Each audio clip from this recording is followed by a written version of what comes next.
पिंड दान देने की क्रियाएं समाप्त हो जाती हैं। तात्पर्य में प्रभुपाद जी लिखते हैं कि सकाम कर्म के विधि विधानों के अनुसार कुल के पितरों को समय समय पर जल तथा पिंडदान दिया जाना चाहिए। यह दान विष्णु पूजा द्वारा किया जाता है, क्योंकि विष्णु को अर्पित भोजन के उच्चिष्ट भाग प्रसाद के खाने से सारे पाप कर्मों से उद्धार हो जाता है। कभी कभी पितरगण विविध प्रकार के पाप कर्मों से ग्रस्त हो सकते हैं और कभी कभी उनमें से कुछ को स्थूल शरीर प्राप्त न हो सकने के कारण उन्हें प्रेतों के रूप में सूक्ष्म शरीर धारण करने के लिए बाध्य होना पड़ता है। अतः जब वंशजों द्वारा पितरों को बचा प्रसाद अर्पित किया जाता है तो उसका प्रेत योनि या अन्य प्रकार के दुख में जीवन से उद्धार हो जाता है। पितरों को इस तरह की सहायता पहुंचाना कुल परंपरा है, और जो लोग भक्ति का जीवन यापन नहीं करते उन्हें ये अनुष्ठान करने होते हैं। केवल भक्ति करने के से मनुष्य सैकड़ों क्या हजारों पितरों को ऐसे संकटों से उबार सकता है। भागवत में 11वें स्कंद के 5वें अध्याय के 41वें श्लोक में कहा गया है, देव ऋषि भूतात्मना प्राणा न किंकरो नायन ऋणि च राजन सर्वात्मना यह शरणम शरण्यम गतो मुकुंदम परिहत्य कर्तम।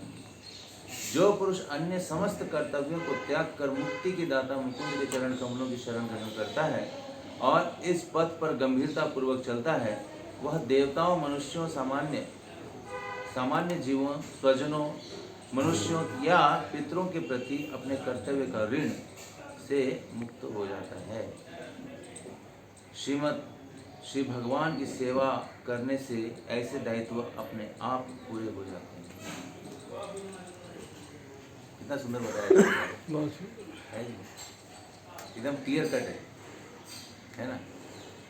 इसमें दो बातें हैं। एक तो जो भक्ति नहीं करते हैं उनको ये कंपलसरी करना है, जो भी कर्मकांड की विधि विधान।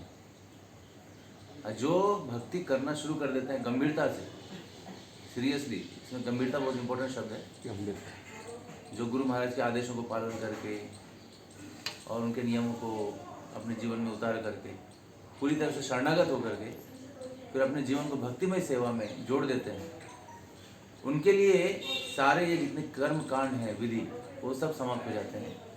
और इसमें लास्ट में लिखा है कि श्री भगवान की सेवा करने से ऐसे दायित्व अपने आप पूरे हो जाते हैं, केवल शरणागत होने से, है ना। और शरणागत नहीं होने से बहुत सारी चीज़ें हमें करनी पड़ती हैं, उठापटक, है ना। सरेंडर हो जाओ, फांसी माफ। हाँ, तो शरणागत ही बहुत मुश्किल चीज़ है। दिखने में बहुत सरल लगती है लेकिन बहुत मुश्किल चीज़ है। और ये सारे कर्मकांड की जो विधि विधान है, इसको हम किस प्रेरणा से करते हैं? शरणागत क्यों नहीं होते? क्योंकि हमारी इच्छाएं रहती है, दूषित इच्छाएं, है ना।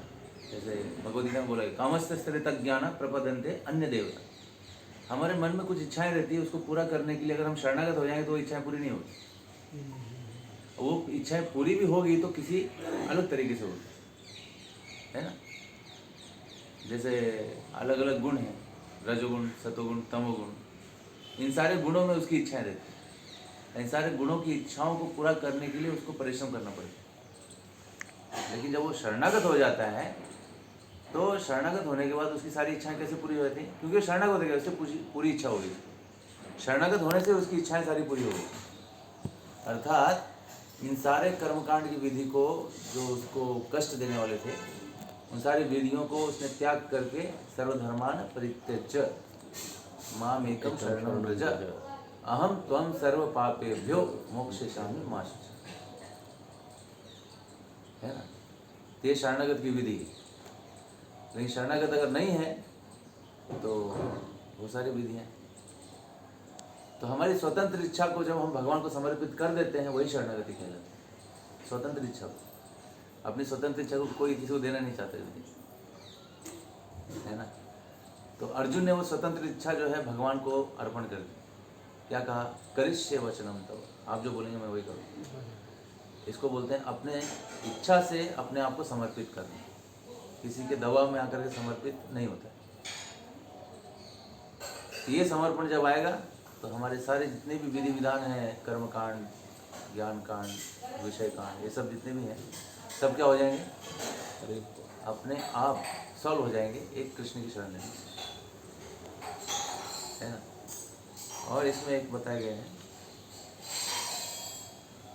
कि अवांछित संतानों की वृद्धि से निश्चय ही परिवार के लिए तथा पारिवारिक परंपरा को विनष्ट करने वालों के लिए नारकीय जीवन उत्तम है।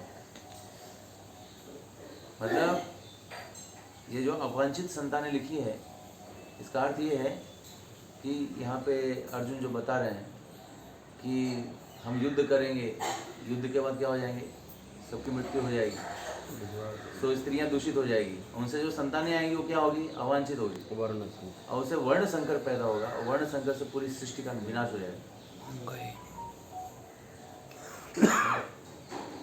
तो ये धर्म की रक्षा हम करेंगे तो धर्म हमारी रक्षा करेगा, यही सिद्धांत है। हरे कृष्णा। हरे